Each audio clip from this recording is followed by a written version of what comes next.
સુરતના ઉધના વિસ્તારમાં હેડક્વાર્ટર પાસે આવેલા વાત્સલ્ય એવન્યુમાં દીકરાએ વૃદ્ધ માતાની હત્યા નિપજાવતા ચકચાર મચી છે. પુત્રએ દિવ્યાંગ પિતા પર હુમલો કરતા માતા વચ્ચે પડ્યા હતા. પુત્રએ જોરથી ધક્કો મારતા પટકાયેલા માતાનું મોત નિપજતા પોલીસ હત્યાનો ગુનો આરોપી પુત્રની ધરપકડ કરી હતી. સુરતના ઉધના વિસ્તારમાં આવેલા હેડક્વાર્ટર પાસેના વાત્સલ્ય એવન્યુમાં એક ચોંકાવનારી ઘટના બની છે.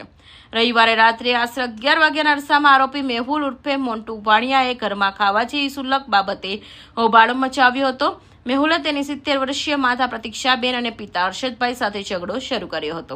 તેની ફરિયાદ હતી કે તેના માટે તેની દીકરી હિયા માટે જમવાનું કેમ નથી બનાવ્યું. આ નાની એવી વાતમાં જોતજોતામાં હિંસક બની ગઈ હતી. આવેશમાં આવી મેહુલે તેના પિતા હર્ષદભાઈ પર હુમલો કરી દીધો હતો. ઝઘડો એટલો ઉગ્ર હતો કે મેહુલે તેના વૃદ્ધ પિતાનું ગળું દબાવવા લાગ્યો હતો. પિતાએ તડફતા જોઈને 70 વર્ષીય માતા પ્રતીક્ષાબેન પોતાના પતિને બચાવવા પડ્યા. પુત્રને ગુસ્સો એટલો સાતમા આસમાને હતો કે તેને પોતાની સગી માતા સાથે પણ ઝપાઝપી કરી હતી. ગઈકાલે ઉધના પોલીસ સ્ટેશન ખાતે 0946/2026 નંબરનો ગુનો નોંધાયેલ, જે ગુનામાં ભારતીય ન્યાય સંહિતા 2023 ની કલમ 103(1), 115(2) અને 352 મુજબની કલમો લગાડવામાં આવેલ. સદર ગુનાના કામે ફરિયાદી જે છે તે હર્ષદભાઈ મણીલાલ શાહ છે અને આરોપી એ તેમનો દીકરો છે જેનું નામ મેહુલ છે.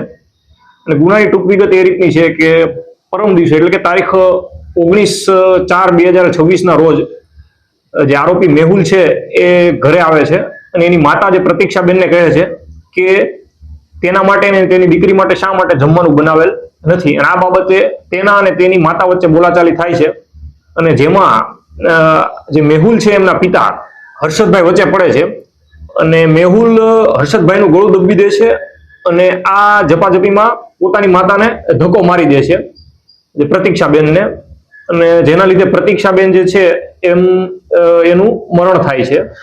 સદર ગુનાના કામે આરોપીને અટક કરવામાં આવેલ છે અને આ ગુનાની તપાસ J.K. Gadhvi police inspector Udhna police station કરી રહ્યા છે. સદર ગુનાનો જે આરોપી જે છે મેહુલ શાહ એ ડ્રાઇવિંગનો ધંધો કરતો હતો અને છેલ્લા 1 મહિનાથી પોતાના ઘરે બેસેલ હતો. મેહુલે પ્રતીક્ષાબેનને એટલા જોરથી ધક્કો માર્યો કે તેઓ છાતીના ભાગે નીચે પટકાયા હતા. જમીન પર પટકાતાની સાથે જ પ્રતીક્ષાબેન બેભાન થઈ ગયા હતા. પરિવારજનોએ તાત્કાલિક 108 એમ્બ્યુલન્સને ફોન કર્યો હતો, પરંતુ પેરામેડિકલ સ્ટાફે તેમને તપાસીને મૃત જાહેર કર્યા હતા. ઘટનાની જાણ થતાં જ ઉધના પોલીસનો કાફલો ઘટના સ્થળે પહોંચી ગયો હતો. પોલીસે મૃતક પ્રતીક્ષાબેનના મૃતદેહને પોસ્ટમોર્ટમ માટે હોસ્પિટલ ખસેડાયો છે. આરોપી મેહુલ ઉર્ફે મોન્ટુ વાણિયા વિરુદ્ધ પોતાની જ માતાની હત્યાનો ગુનો દાખલ કરી તેની ધરપકડ કરી હતી. Bureau report, Hind TV news, Surat.